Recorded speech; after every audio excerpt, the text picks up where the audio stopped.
अस्सलामुअलैकुम फ्रेंड, केम छो बधा। उम्मीद करूँ छूँ કે બધા મોજમાં જ હશો। તો આજે આપણે બનાવીશું પાલક બટેકાનું શાક। તો તેલ નાખી દેશું 3 થી 4 પાવરા તેલને સારી રીતે ગરમ કરી દેશું અને ગરમ તેલ થઈ જાય ત્યારબાદ તેની અંદર આપણે જીરું નાખી દેશું। જીરું સારી રીતે ફૂટવા માંડે એના અંદર ડુંગળી ને લીલા મરચાં એડ કરી દેશું ને ડુંગળીને સારી રીતે મિક્સ કરી દેશું જ્યાં સુધી ડુંગળીનો કલર ગોલ્ડન પિંક જેવું ન થઈ જાય ત્યાર સુધી એને સાતળી લેશું। તો તમે જોઈ શકો છો કે આપણી ડુંગળીનો કલર સહેજ બદલાઈ ગયું છે। તો હવે એની અંદર આપણે 1 ઝીણા સમારેલા ટમેટા એડ કરી દેશું ને સાથે જ એની મીઠું પણ નાખી દેશું 1 ચમચી મીઠાની ને મિક્સ કરી દેશું જ્યાં સુધી તેલમાં ટમેટા વ્યવસ્થિત રીતે ગળી ન જાય ત્યાં સુધી એને મિક્સ કરી દેશું ને સારી રીતે પાકી પણ જાય।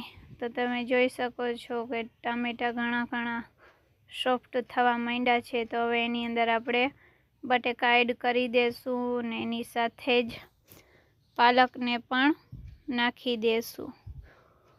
ઝીણી સમારેલી પાલકને એને વ્યવસ્થિત રીતે મિક્સ કરી દેશું જ્યાં સુધી પાલકમાં પાણી સાવ બળી ન જાય ત્યાં સુધી આપણે એને ફેરવી લેશું ને પાલક પણ સોફ્ટ થઈ જશે ને એને કવર કરી દેશું। તો તમે જોઈ શકો છો કે 10 થી 15 મિનિટ સુધી એને કવર કરી દેશું। તો હવે આપણી પાલક વ્યવસ્થિત થઈ ગઈ છે અને જોઈ લેશું બટેકા પણ સોફ્ટ થઈ ગયા છે અને પાલક પણ સાવ સરખી થઈ ગઈ છે। તો એની અંદર આપણે 2 ચમચી આદુ લસણની પેસ્ટ ભરીને નાખી દેશું અને એને મિક્સ કરી દેશું જ્યાં સુધી આદુ અને લસણની પેસ્ટની સ્મેલ ન વહી જાય ત્યાં સુધી એને મિક્સ કરી દેશું ને સાથે જ અડધી ચમચી ગરમ મસાલો, અડધી ચમચી હળદર, 2 ચમચી ધાણા મસાલો, 2 ચમચી લાલ મરચું પાવડર એ પણ નાખી દેશું ને સહેજ પાણી નાખીને વ્યવસ્થિત રીતે એને મિક્સ કરી લેશું જ્યાં સુધી મસાલો સારી રીતે પાકી પણ ન જાય ત્યાં સુધી એને મિક્સ કરી લેશું હલાવીને અને નીચે તળિયો પણ દાઝે ને એની પણ ધ્યાન રાખવાની કેમ કે વધારે ફ્લેમ હશે ગેસની તો તળિયો પર બહુ જ દાઝી જાય।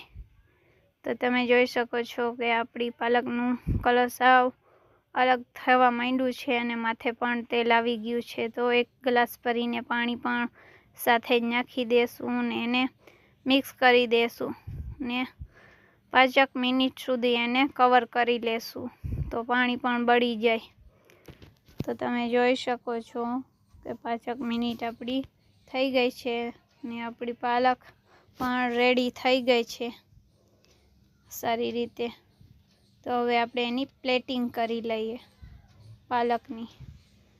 આપણું શાક પણ રેડી થઈ જ ગયું છે। પ્લેટમાં કાઢી લેશું શાકને અને ગેસને પણ બંધ કરી દેશું। આ છે આપણું શાકનું ફાઇનલ લુક। પાલક બટેકાનું શાક, બાજરાનો રોટલો, ચાવલ, કચુંબર અને દહીં। જો તમને મારી રેસિપી ગમી હોય તો મારા ચેનલને લાઈક કરો, સબસ્ક્રાઈબ કરો અને કમેન્ટ કરો ને ફ્રેન્ડ આટલી મહેનતથી વિડીયો બનાવ્યો છે મને પણ તમે સપોર્ટ કરી દો। તમારા સપોર્ટથી મને આગળ જવાનો મોકો પણ મળશે। Thank you friend.